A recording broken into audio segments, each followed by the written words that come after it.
Am I the a-hole for spending my daughter's wedding fund on a car and a trip after she got eloped? My only child, Diana, and her now husband started dating in college and had been engaged just before the pandemic hit. After not being able to really plan for over a year due to everything, they decided a couple weeks ago to just take a trip, just the two of them, and elope. I'm very happy for them, and honestly, I'm glad to not have to deal with the stress of wedding planning. I had about $35,000 set aside for her wedding in an account I've had for a long time. After she told me the news, I was thrilled to be able to put it to other use. My car has been having some trouble lately, so I decided to just treat myself and get a new car in cash with the wedding fund. I paid about $30,000, and with the rest of the money, my wife and I decided we would take our little getaway. I didn't think this was controversial. Then, this past weekend, Deanna was over and asked that since I didn't have to pay for a big wedding, if they could get the money to use towards a down payment. I told her sorry, but that's how I paid for my new car and will be paying for my upcoming trip. To say she was upset is an understatement. I figured I'd just let her cool off. But then last night, my ex, her mom, called me to telling me I made a selfish move and said some more things I won't repeat. I never told her it was a wedding or whatever she wanted fund, so I didn't think I did anything wrong. Would really appreciate some non-biased perspectives. Edit. Sorry if I worded this poorly, I'm not the best writer. I'm a blue-collar guy. She knew that I had money put aside for her wedding. It was something we talked about when she first got engaged over a year ago, but it's come up at times before that too. Just something I planned for due to having a daughter.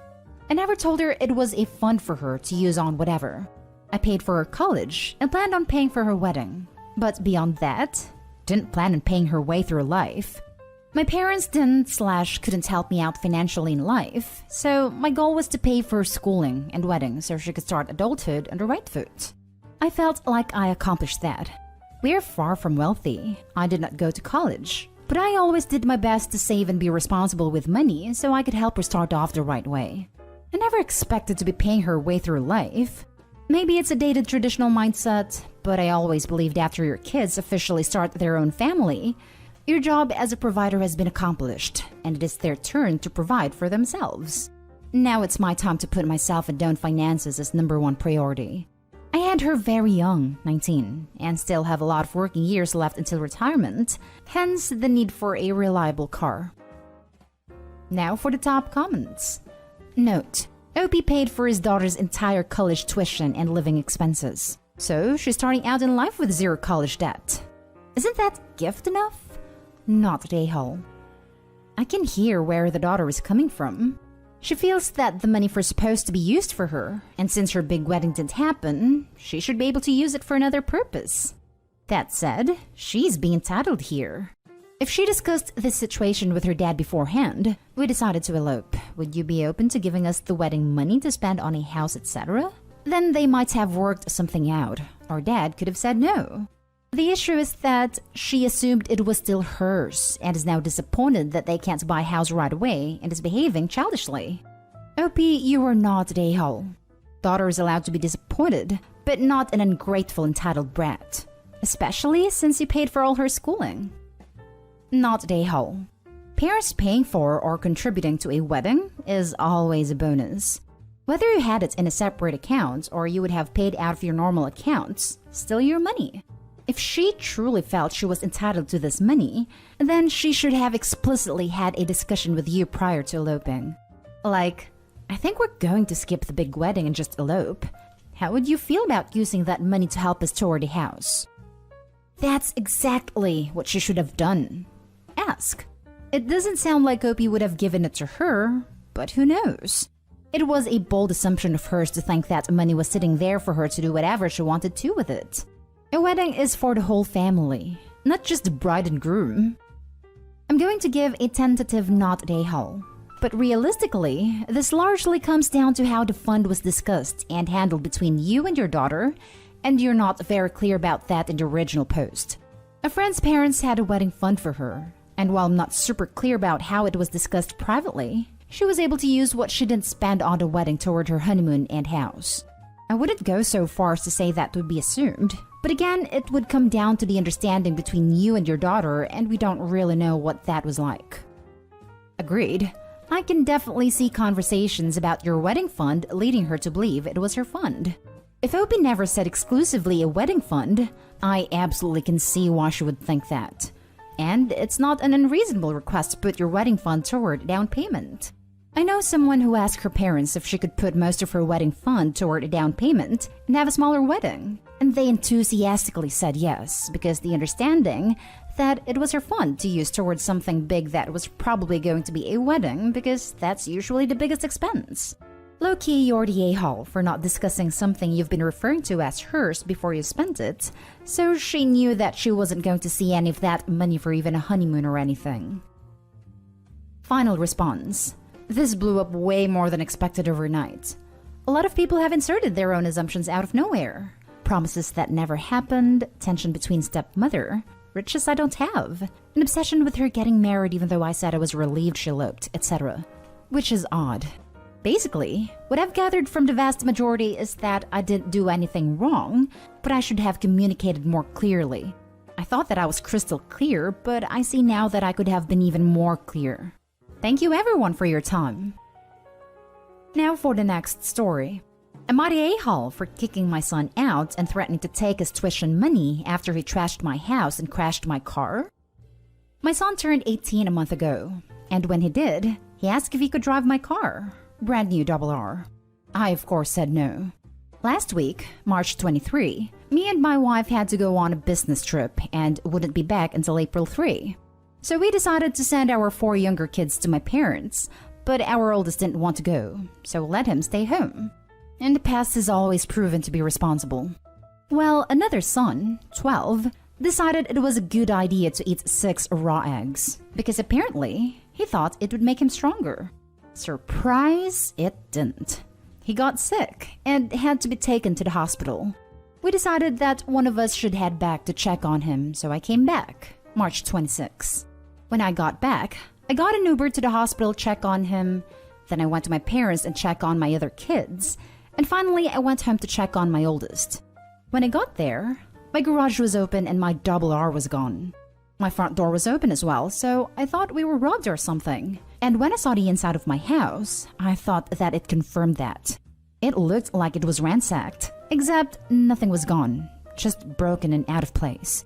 I was terrified that my son was kidnapped because he was gone and he wasn't picking up his phone. Well, my car was gone, my house was destroyed, and my kid was missing. So, of course, I called the cops. Well, hours later, while police were investigating my house and looking for my son, and I was on the phone with my frantic wife, he pulled up in my driveway with my wrecked car and his friend in the front seat. Apparently, he threw a party, and when it was over, he decided to go for a joyride crashing my car. Of course I was pissed, so I kicked him out and told him not to come back. When my wife got home, I told her the situation and she said that I was overreacting and I should be happy that he was safe. She invited him over and said that I should apologize. And this boy had the damn nerve to say to me, "Well, next time just let me drive the car." And I tell you, I've never been so pissed at someone so much in my life. I went off and told him that he had 3 months to find a way to pay to get my car and house fixed. And if he didn't, then he's going to have to find a new way to pay for college next fall, implying that I was going to take the money meant for his tuition. And told him not to call me or return to my house if it had nothing to do with the damages, and kicked him out again. My wife called me a selfish a-hole, and perhaps she's right, but I'm still pissed while writing this. Am I the a-hole? Not the a-hole, but your kids sound like afterthoughts, and your oldest is probably resentful. Not the a-hole, and you need to have a talk with your wife about how this behavior is unacceptable. She seems to be fine with it, and that is especially troubling because it means you won't be able to correct it with one parent undermining you. Everyone sucks here. Kid, obviously.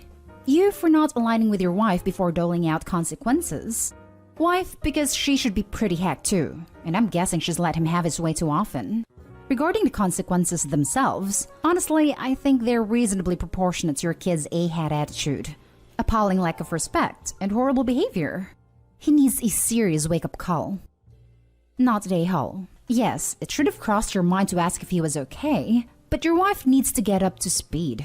Your adult son, because that's what he is now as he is 18, threw a freaking party trashing your house. Your home. The literal biggest investment you'll ever make aside from life insurance or a child. He then followed this up by wrecking a car with a friend who could have died due to your spoiled son's negligence. All because Daddy told me I can drive this car. And instead of being remotely remorseful, he comes back and basically tells you both to your face, well, it's your fault because you told me no. Son or not, I would be pressing charges against him. It's not cool at all that your wife is trying to be mad at you and holds no anger at him. How's that happening? My mom would be the first to pop off. The next story is titled, Am I the a-hole for not immediately rushing to my partner's daughter after she was hit by a car? I, female 34, have been with my partner, Jeff, male 36, for around 6 years. I have 2 daughters, Meg 10, Charlie 8, and Jeff also has 2 daughters, Alice 12, Sarah 9. We have 2 sons together, Jack 4, Lucas 2. About 6 months ago, Alice was hit by a car and badly injured. Jeff was at work, and my sister had dropped her 5-year-old and 3-year-olds off with me to play with my boys. Alice and Meg had taken their scooters to the local shop to buy some sweets. We live in a pretty safe town, and I'm happy to let the girls go to the shops and ride their scooters or bikes around, as long as one of the older girls is with them. Meg came dashing home crying that Alice had been hit by a car and was badly hurt. Meg was hysterical, and it was really hard to get any clear information from her.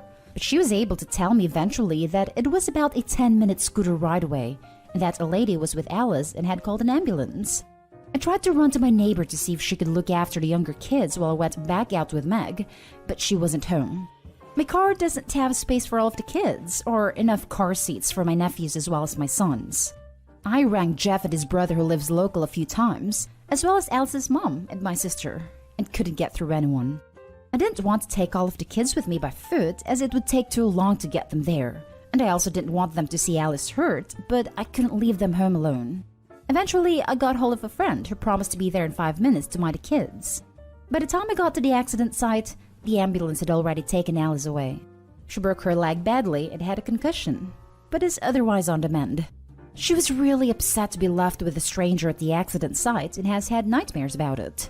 Jeff was also really upset, but understood that I couldn't get there. However, few of Alice's mom's family have been angry at me, saying that I would have gotten there faster if it was Meg. I can't deny that I probably would have been a lot more upset and panicked if it was Meg. But equally, I tried everything I could think of to get there but not leave the other kids in danger. Am I the a-hole?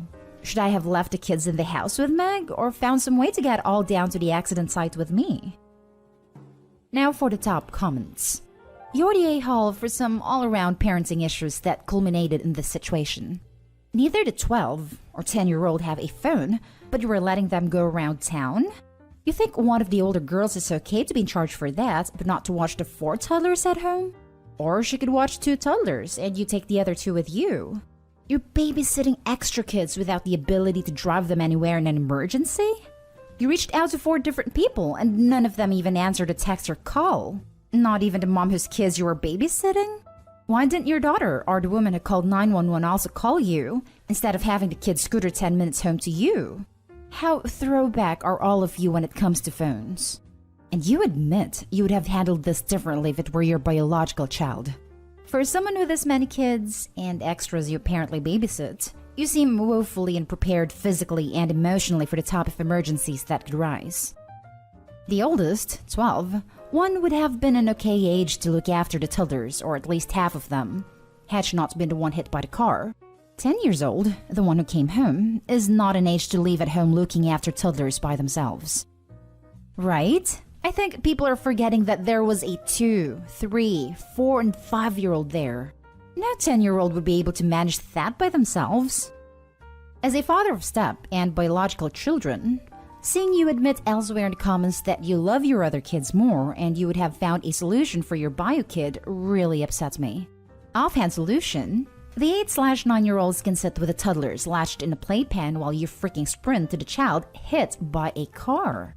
Children have no sense of time or distance. That 5 minutes was probably more like 2 minutes. She could have died with only a stranger to comfort her. Her sister came as fast as she could to get help and watched you do nothing. You're the a-hole. Edit. Lots of folks saying the older kids couldn't possibly handle the younger. I disagree fully, especially in emergencies. But everyone, including me, seems to be forgetting a key point. She had a car. She simply couldn't fit 5 kids in it to get to the 6th.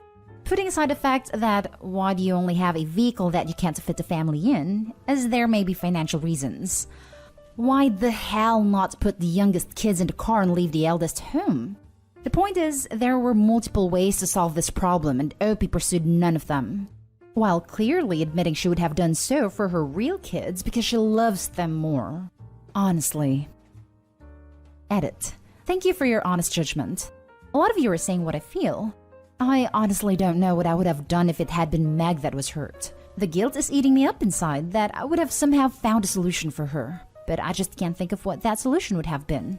The thought that I would have somehow found one if it had been Meg is hard to live with.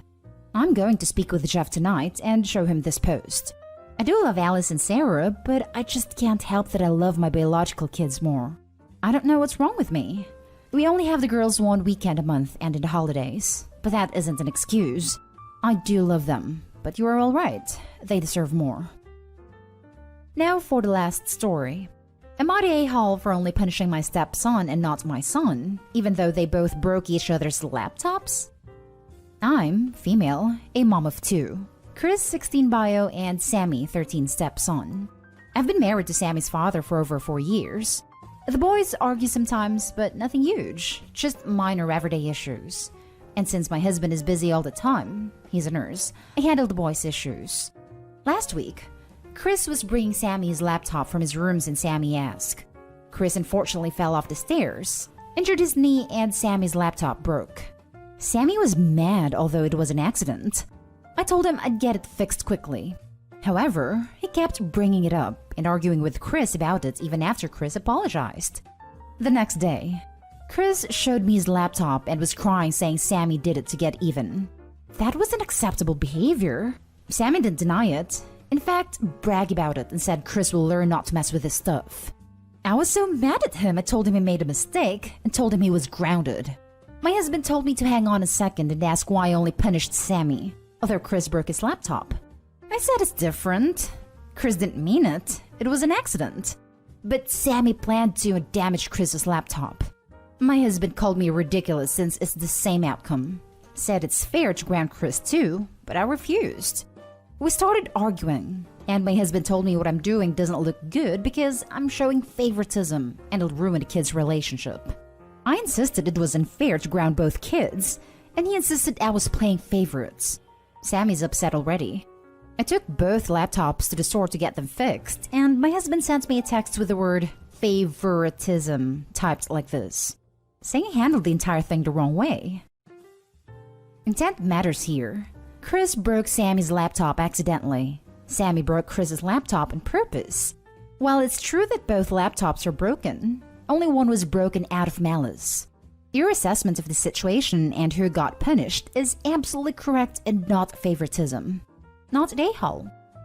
The purpose of grounding is to learn. Does Chris learn not to fall? Probably not. But Sammy should learn not to break his stepbrother's stuff. Definitely not an a-hole. Not an a-hole. One was an accident. One was deliberate and cruel sabotage. It's absurd that your husband doesn't see that.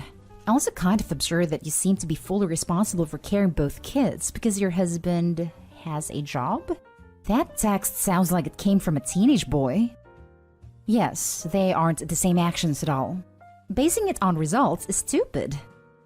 Not an a-hole. Your sons did not behave equally, so they shouldn't be punished equally. Intention matters. This is not a controversial idea.